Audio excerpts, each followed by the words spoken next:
Hey everyone, and welcome back to We're Talking About with Kaley Gray. If you're new here, I'm Kaley. Every second Tuesday of the month, I drop a new episode that will hopefully encourage you and inspire you to keep chasing your dreams. Each month, I'm going to be talking about something that God places on my heart, or I have the opportunity to interview guests and learn from them. And so I am just so glad that you are here.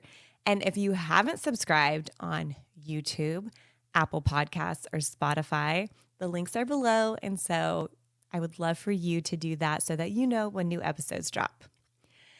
So something that I've been in conversations with friends has been, it feels like we're so busy, or I'm having a hard time saying no, or I'm exhausted with everything that I have to do. Do you ever feel like life has a way of piling up responsibilities on us all at once? Between the work commitments, the personal projects, relationships, some daily tasks, it's easy to find ourselves stretched thin and running on empty. We live in this world that celebrates the hustle, the grind, the endless pursuit of more. Yet somewhere in our relentless drive to excel, we've forgotten a fundamental truth: that we are human beings and not human doings. Why is it that when a friend calls us overwhelmed and exhausted, that we immediately offer understanding? We give them encouragement and practical advice to help them. We tell them it's okay to rest. No, it's okay to say no. You can take a step back. But when we look in the mirror at our own tired eyes and weary hearts, suddenly that same compassion, it disappears. We are so used to maintaining these high standards that we've put on ourselves and this consistent performance, recognizing that we need to slow down can be challenging. So what does it mean to give yourself grace? Well, giving yourself grace means extending the same compassion and understanding to yourself that you would offer a close friend. It's about recognizing that your human limitations and allowing yourself to adjust to the expectations when circumstances around you change. We often excel at showing grace to others and understanding when they're overwhelmed. We forgive their mistakes and we encourage them. But yet, when it comes to ourselves, we can be our hardest critics, pushing through the exhaustion and trying to maintain those impossible standards we put on ourselves. So why is it so much easier to extend grace to others than to ourselves? Well, perhaps it's because we see other struggles from the outside with clarity and perspective, while we're trapped inside our own expectations and fears. We worry that giving ourselves grace means we're weak, lazy, or settling for less than best. But grace isn't about lowering standards. It's about recognizing that we are human beings created with limitations, and those limitations, they're not flaws to overcome, but they're boundaries to respect. So, what are some signs of being overwhelmed? Well, there's physical and mental exhaustion. Sometimes the signs of being overwhelmed, they're very subtle at first. You might notice some small changes in your routine. Maybe the dishes are piling up when you normally keep a very clean kitchen, or you're forgetting important tasks, or you're losing more things frequently. These seem like minor disruptions, but it can be our body and mind's way of signaling that you're operating beyond your capacity. There's also something called the perfectionist dilemma. It's for those of us who strive for excellence in everything we do, recognizing the need to maybe scale back sometimes feels like failure. However, maintaining these high standards across demanding areas simultaneously, it isn't sustainable long term. Excellence requires energy and focus, and when those resources are spread too thin, the quality of everything suffers. Our bodies and minds, they have a remarkable way of sending us signals, especially when we're pushing it too hard. But we have become experts at ignoring them. Forgetting about appointments, misplacing your keys, the dishes seem to multiply overnight. Those aren't just random inconveniences. They are your internal system waving a white flag, trying to get your attention before you hit the wall completely.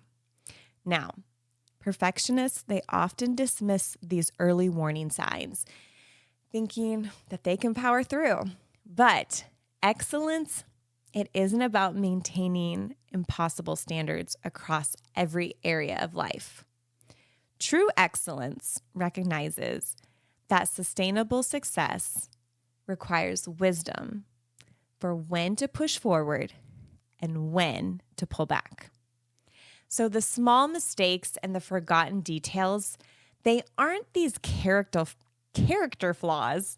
They are your mind's way of saying it's operating beyond the best capacity. So pay attention to these signals. It isn't a weakness, it's wisdom. Just as a skilled athlete knows the difference between good pain that builds strength and bad pain that leads to injury, we must learn the difference between healthy challenges and when we're overwhelmed. Your future self is going to thank you for listening to these gentle warnings before they become these loud alarms. Sometimes the most courageous thing you can do is stop. In our culture that associates motion with progress, choosing to pause feels counterintuitive, even rebellious. But there's profound wisdom in taking time to step back, assess where you are, and realign your priorities with your current season of life. Life has a way of adding responsibilities and opportunities without automatically removing others. So what worked in one season may not work in another. And that's not failure. That's what they call growth. So the priorities that served you well 6 months ago, they might need an adjustment as new variables enter your life. This isn't about giving up on your dreams or settling for less. It's about being strategic with your energy and your intention about your choices. A pause, it's not a permanent stop. It's like a recalibration. It's taking time to pray, seek wise counsel, and honestly evaluate what deserves your attention right now. Some seasons call for sprinting, while others call for a steady jog. The key is to knowing which season you're in and adjusting to your pace accordingly. Remember, even God rested on the seventh day, not because he was tired, but because he was modeling the rhythm of work and the rest that leads to sustainable fruitfulness. So, this isn't about abandoning your goals or becoming complacent. It's about strategic focus. So consider which commitments align with your current season of life and which ones might need to be adjusted temporarily. Don't make these major decisions about your commitments in isolation. I always talk to trusted friends, family members, mentors, those that can provide an outside perspective. Sometimes we are too close to the situation to see clearly, and others can help us recognize when we're maybe being too hard on ourselves or when adjustments are genuinely needed. And, probably the most important thing that you can do is ask for help from God when you're trying to find peace and clarity for this season of life that you're in. So how do we create this balance in our life? We do that by creating boundaries. Boundaries, they aren't walls to keep the good things out.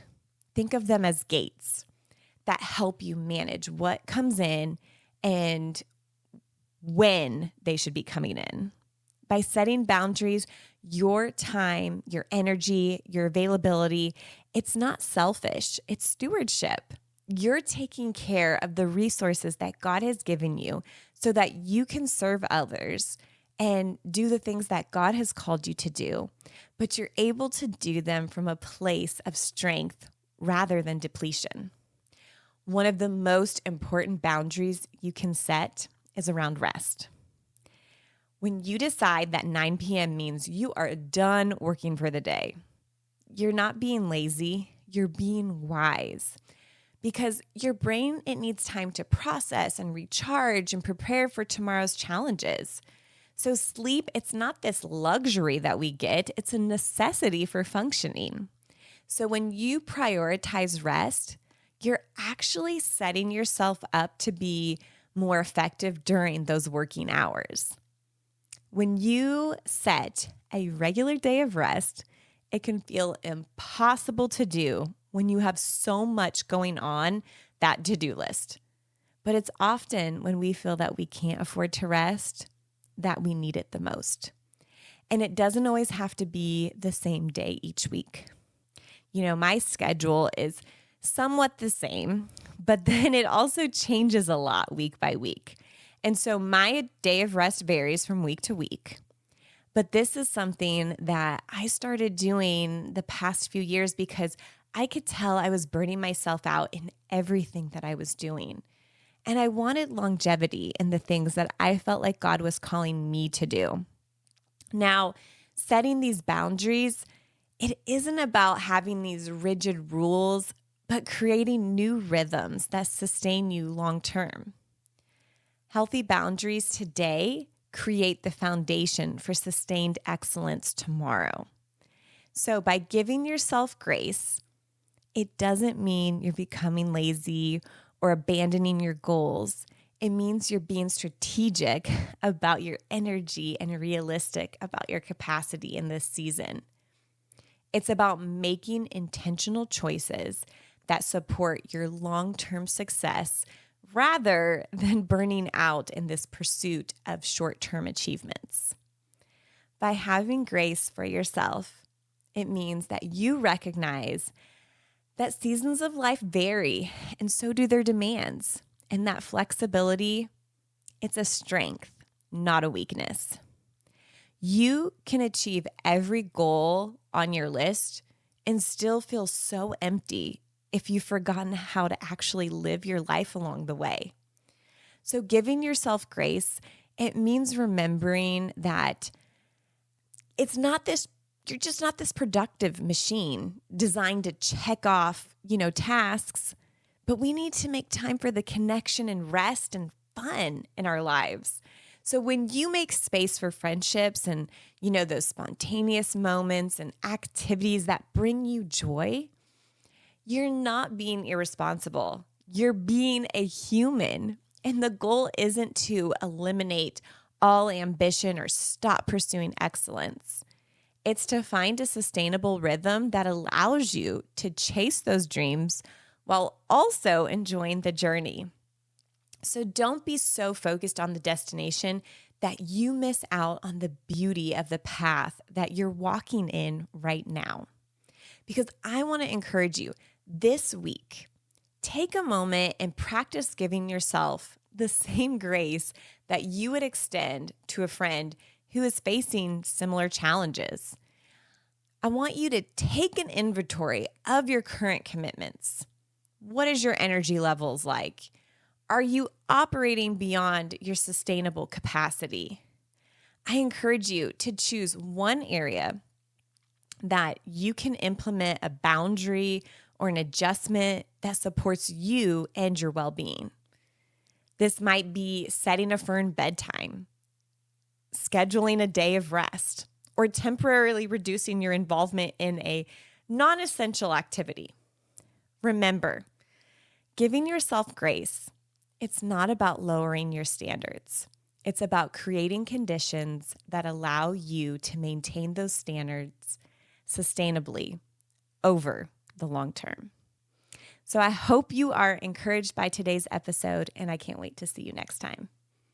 Bye.